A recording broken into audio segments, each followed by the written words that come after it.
Hello, and welcome to Backstage Buzz at the MAC, where you get the inside story on the art scene right from the directors and creators of the shows, along with events hosted at the MAC.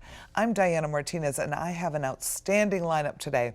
We'll talk to Maestro Kirk Muspratt, conductor and artistic director of the new Philharmonic Orchestra and Northwest Indiana Symphony. And later, you'll meet American dancer, choreographer, founder, and artistic director of Von Heidecke's Chicago Festival Ballet and School of Ballet. But first, we have the wonderful composer and conductor, Professor Lee Kesselman. Lee is the department head for the music program at the College of DuPage, and he's here to tell us about the music concerts you can see throughout December. Lee, it is great to have you here. Well, thanks. It's great to be here. Well, tell everybody, you know, a lot of people don't get to see a student college production. Tell them what they're missing. Well, I think what they're missing first and foremost is great enthusiasm among our student performers. And if they come more than once, they get a chance to see how far the students have grown from one concert to the next. So many colleges are insulated, and those colleges, students live on campus and they go to that campus. So the only people who ever come are the college community. And here, because we're embedded in the community, we see many more community members coming to our concerts. And it's lots of fun to see energized students. It is very exciting when you see them. It really is. Yeah. And they're so, they're organic and they're honest. And I love that you always give us a little nugget of something different. It's not just typical choral music. Like you'll put a theme in it, and I love that.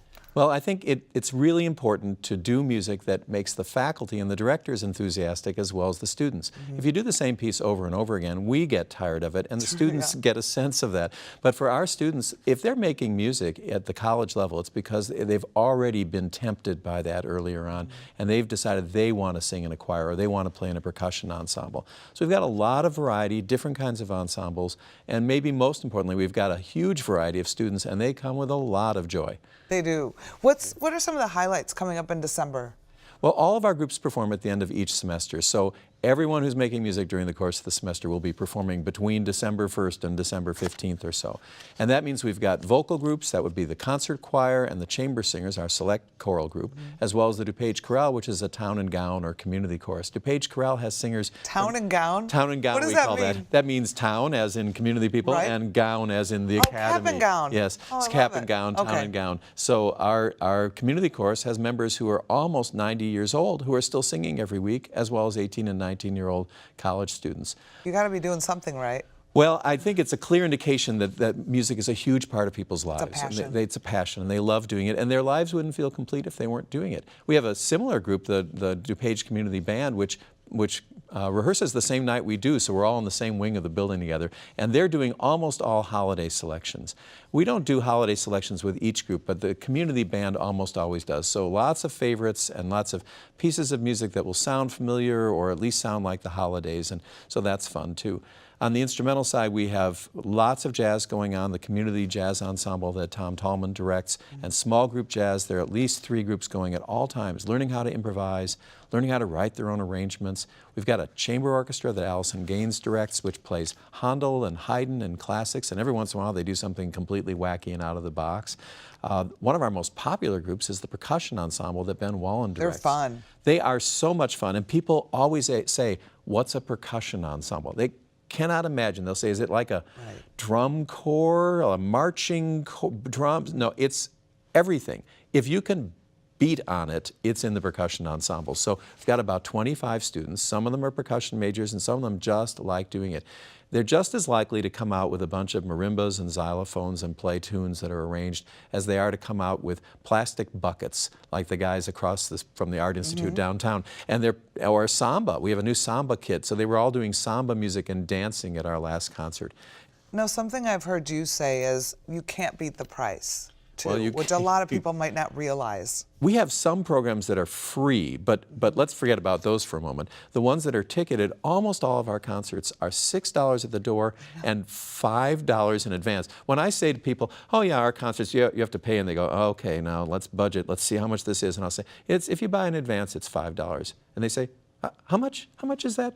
$5 for tickets in advance. We've got, as I say, a few free ones. Only the DuPage Chorale costs a little bit more because of the cost of collaborating musicians. But our concerts are really the best price you can ever find. And there's a mix of music. A group like the concert choir might do some Stephen Schwartz things from Broadway musicals, and they might do an 18th century piece of classical music, and lots of things in between. Something that you founded, which is personally my favorite thing that we do almost in the whole college, because I think it embodies education, entertainment, community, and it's so the spirit of a performing arts center, is your Music Fridays program.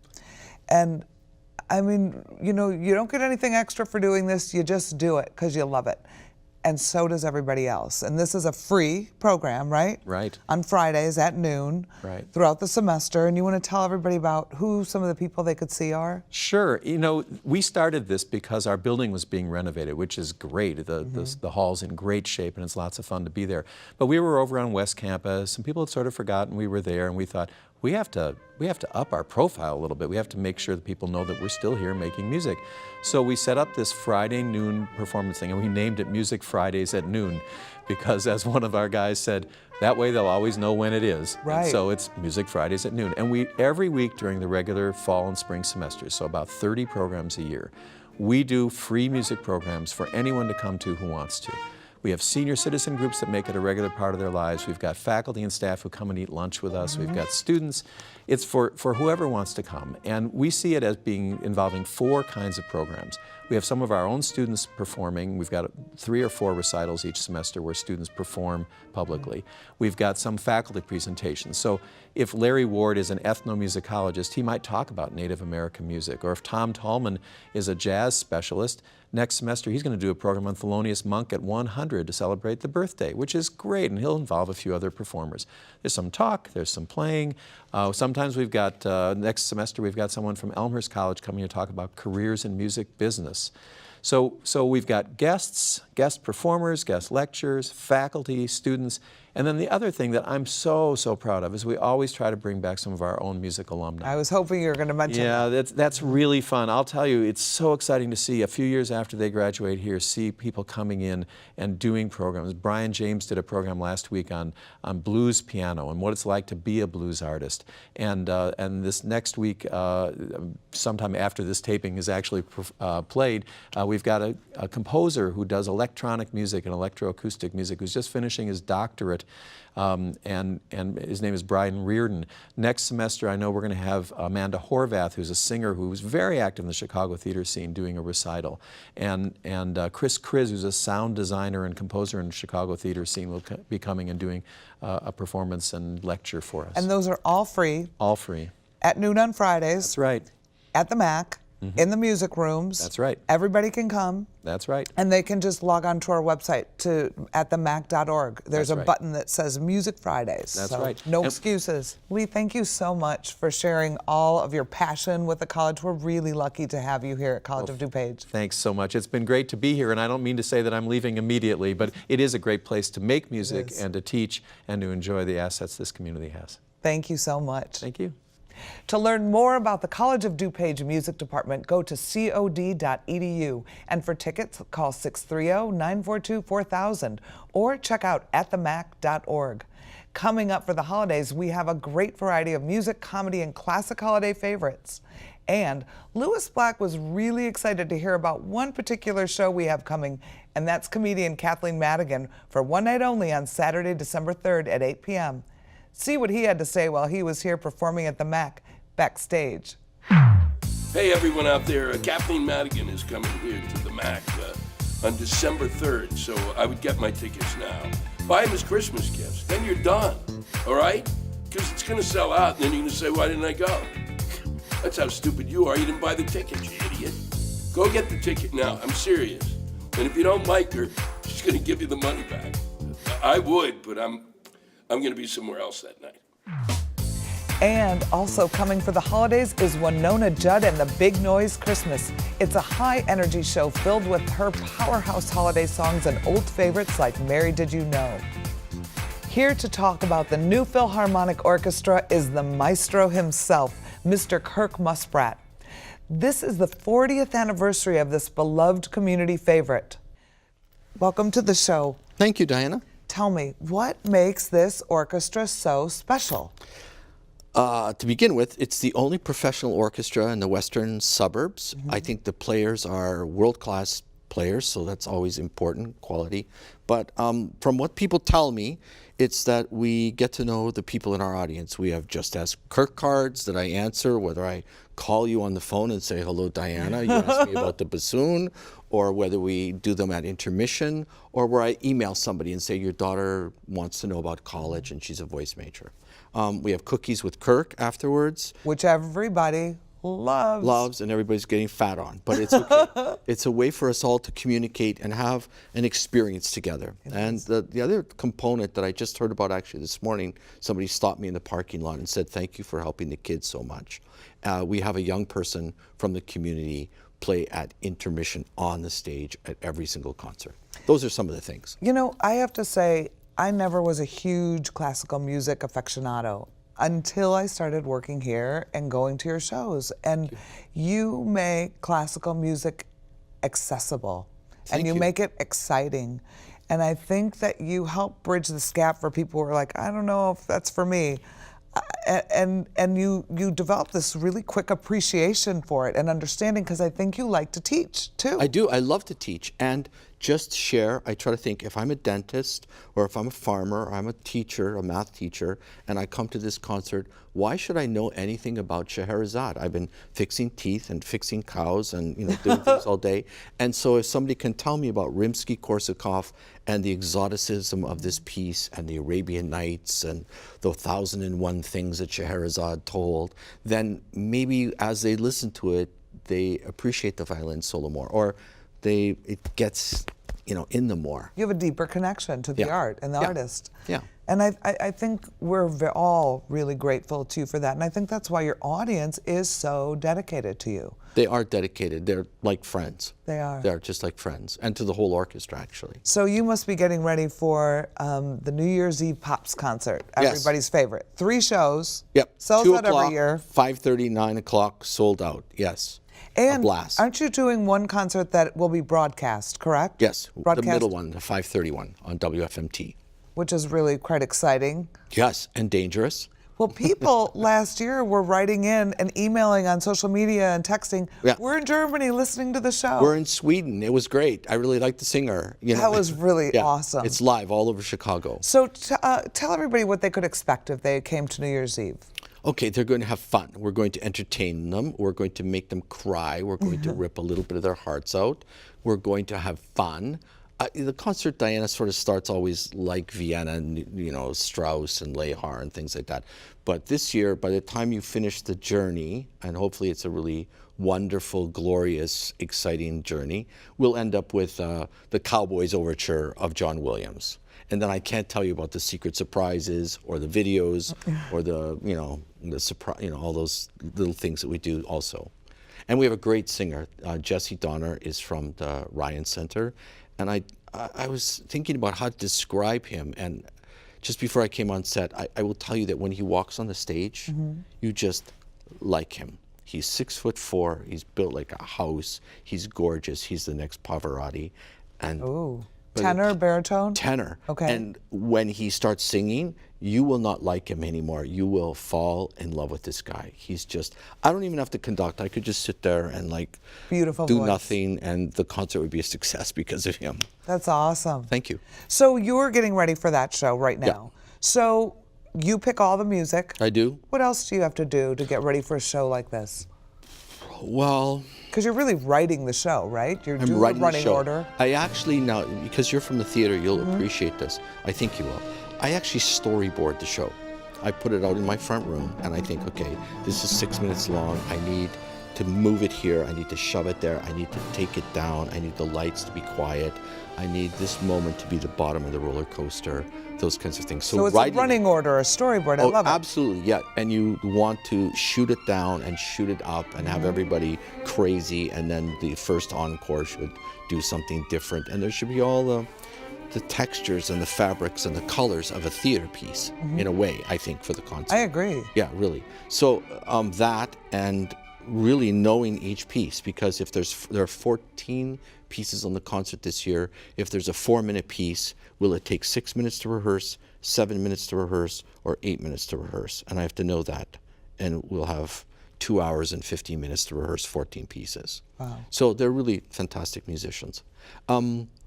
I would say those are my roles: picking the right music for you, knowing the music inside out to sort of help the orchestra put it together, and then pasting it together with the glue. I always think it's almost like a Carol Burnett show. You know, she comes out and talks, Harvey Korman comes on, there's a skit, there's a beautiful song with Julie Andrews that kills you, and by the time you're finished, you've really changed people to some extent. It's an hour with Carol Burnett.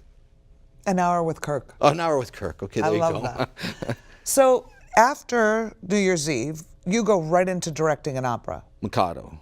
Gilbert and Sullivan. Yeah, complete blast. Are you working on that now as well? Oh boy. I would imagine. I'm like, you don't just go into that on the No, it's 300-page score. So it's just, you know, it's making fun of Victorian. It's theater. It's theater. You know, it's the Andrew Lloyd Webbers of the time talking about Victorian mores and ridiculousness. I'm just thinking about, okay, the characters are Pish Tush, Pooh Bah, Peep Bo, you know, Coco, you know, this, I mean, it's all fun. And Gilbert's text is actually as valuable as Sullivan's music. The way he, the onomatopoeia, the alliteration, the fun, the making fun of the royalty. It's a comic operetta, and it's in English. And it's toe tapping, you know, it's like it's the Mikado. Everybody loves it, you know. Can you share the cast yet? Yeah, sure. The cast is powerful, I think. Sam Handley and David Govertson just graduated from the Lyric Opera Young Artist Program. Awesome. Alyssa Jordan just graduated from Milwaukee's Florentine Young Artist Program. They only have 4 young artists. So these people are really wonderful. I've scoured the city and the area for the very best of the very best, and like 2 of the young people have been the stars at Northwestern for all of their graduate work. So it's a powerful, wonderful, fun cast. And that show opens? 28th of January and 29th of January, Saturday night, Sunday. I would recommend coming to both. I'm supposed to sell tickets. You're doing a good job. Okay, good. Kirk, thank you so much for making the time to come on and talk to all of us today about what's happening at the new Phil. Thank you for having me. We wish you the best of luck, and I can't wait to see this year's New Year's Eve show. However, we have a clip of last New Year's Eve show for you. Take a peek at this.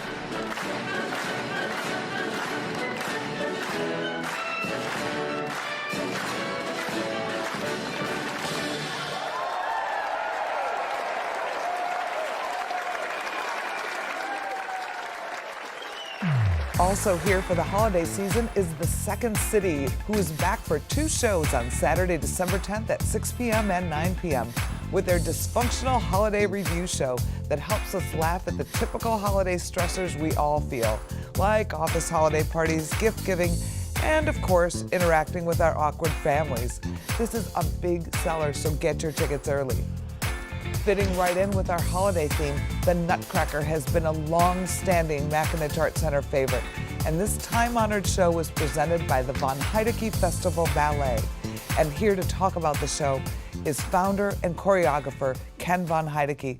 Welcome to the show, Ken. Thank you so much, Deanna. What an honor to have you here. Oh, it's my pleasure, and what an honor to be with you. Thank you. So, Ken, you're a dancer first. I was a dancer first, and who did you dance with? in the history of ballet, only 6 women received the title Prima Ballerina Assoluta, and Maria Tallchief is amongst them. And in America, she's still the most legendary ballerina in history. And at one point, she was married to George Balanchine, who created roles for her. And Balanchine, for those that don't know of him, he was like the Mozart of choreographers in the ballet world. And is So you danced with her? I danced, I was coached, selected by her in 1975. Balanchine was going to choreograph the world premiere of Orfeo ed Euridice, the Italian pronunciation for Orpheus and Eurydice. And it was the opera by Gluck, but it was to be danced completely by classical ballet with all the singers in the pit and off stage. Wow. And so it was a big thrill, and I remember going to the audition. There were 500 men alone, and I wasn't even in the union yet.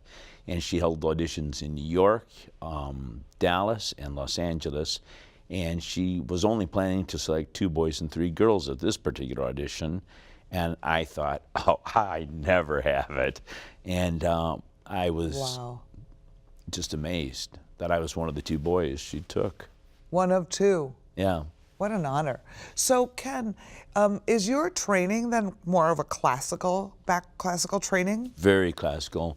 And is that what you teach? Yes, I teach very classical ballet. For those that don't know, when people say Balanchine technique, he came from the Vaganova school. So there was a woman, Agrippina Vaganova from Russian, who set the standards for the highest level of Russian ballet, which came its way through Italy and France. But then there were other schools of ballet, like Bournonville, who was a choreographer, Cicchetti, who was an Italian choreographer, the Paris Opera, the Royal Ballet. And what Balanchine did cleverly was take the best of all techniques and combine them. And also he applied more laws of physics while utilizing laws of aesthetics. And so basically he created the greatest form of technique, just as if we see Olympic athletes go to newer heights. Now we see dancers achieving more turns, higher jumps. And tell us about Nutcracker. This is, how many years have you been doing this now? This will be our 27th anniversary here. How exciting. For the 30th anniversary of the MAC, 27 years. Yes. And tell us, every year, do you do anything different? What do you have in mind for this year? Absolutely. It always remains fresh to me. Number one, the Tchaikovsky score, I don't care how many times I hear it, Tchaikovsky was genius. And this is with a live orchestra, which makes it even more impressive, Kirk Muspratt I think. is a fantastic conductor. He was just here on the show. Oh, how fantastic. And he conducts it, right? Well, we love working with him because it even takes a special talent as a conductor to be able to conduct for the ballet, because there's laws of gravity. Oh, true. And he's so sensitive to our needs. He's really fantastic, because you don't always find that in every conductor. Right, he's got to stay with you. Yeah. And the dancers. You can't just hover in the air because the conductor held the note. Right. So he's really got to watch. Right. That's interesting. Yeah, he's fantastic. How big is this production that you do? How many people are in the show? By the time we put even all the little children as angels, we're talking about 100. That's amazing. Yeah. That's a huge cast. It certainly is. So you do it as it was done traditionally, it sounds like, with the children. We do it all with children and professional adults as well. We have about 20 professionals. And we also use real professional tumblers, because in true historic Russian folk dance, they were tumbling on the streets. They did learn how to flip in the air. And so those tricks really are historically part of those dances. So I like to incorporate it and not just have a couple of ballet dancers bouncing to the Russian music. I think the audience deserves to see truly Russian folkloric dance. I love that. I love that it's such a classic production. It's done exactly the way it was meant to be done, with children, big cast, gymnasts, spectacle. Right. I love it. Beautiful scenery and sets, and our costumes are gorgeous that we've accumulated over the years. You know, I have to tell you, when I first interviewed for my job here at College of DuPage, I had to do a town hall, and the very first question that was asked was from some lady in the community, and she goes, "Are you going to get rid of the Nutcracker?" And I was like, no, I have no intention. She goes, "Because we like it." I'm like, "Okay, I got it.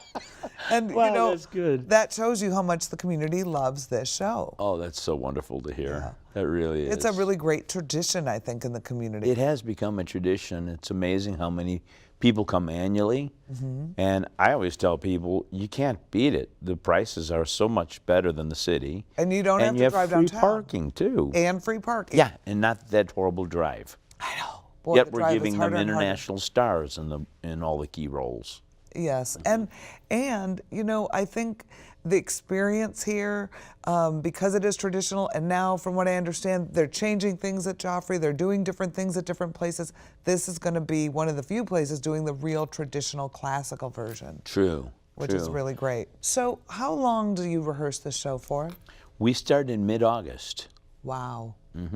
Well, it's such a long, there's so much music too to work through. There's so many sections, and to get everyone up to the highest level, and our corps de ballet, I always start with the snow scene, and typically in ballet that's called the ballet blanc. And ballet blanc means white ballet. It's the most classical, the most traditional. The corps de ballet should be breathing together. Their hands should be pushing the air in unison. Their cheeks should be to the light at the same moment. And so to achieve that on a large group of Takes time. girls, and to really have them breathe and exhale together, it's the hardest, even though maybe people don't realize. But when you achieve it, what's amazing about it, and I learned this through Maria Tallchief, is that through physical mechanics, you produce something that appears spiritual on the stage. And so, to me, that's the first scene we start with. Wow. It's the hardest to achieve. What do you think in terms of, you know, the duets and all of that? What is the hardest section that people should look to and go, do you realize how hard it is to do this many turns? Or do you know, what is the thing that people should know about Yeah, that maybe they don't? I think they do. It's interesting when we do the adage in the second act for the Sugar Plum and Cavalier, it looks so easy. You know, he puts his hand out, she takes his hand. I mean, I don't know that the audience realizes that their arms are locked like steel, you know, and he just floats and she's balanced.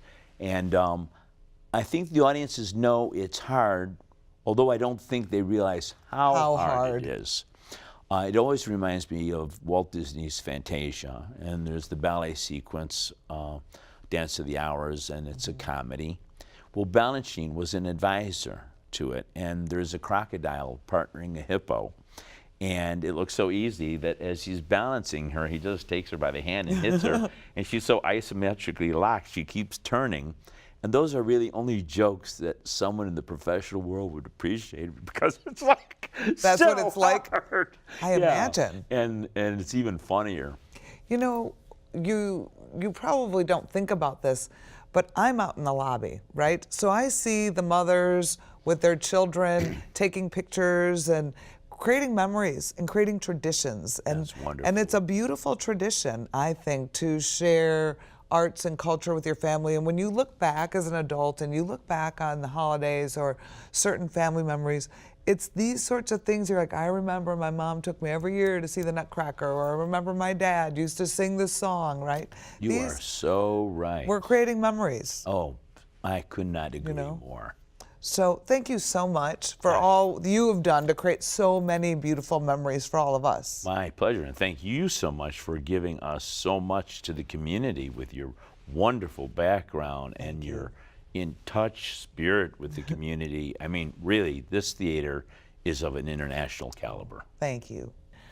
For more information on Von Heidecke Dance Center, log on to vhdancecenter.com. Unfortunately, that's all the time we have, but you can enjoy even more on future episodes covering the latest on the art scene every month. For more information on any of the shows you saw today or future shows, call the MAC box office at 630-942-4000 or visit us at themac.org. Until next time on Backstage Buzz, the McAninch Arts Center and College of DuPage would like to thank you for watching, and we look forward to seeing you at the theater.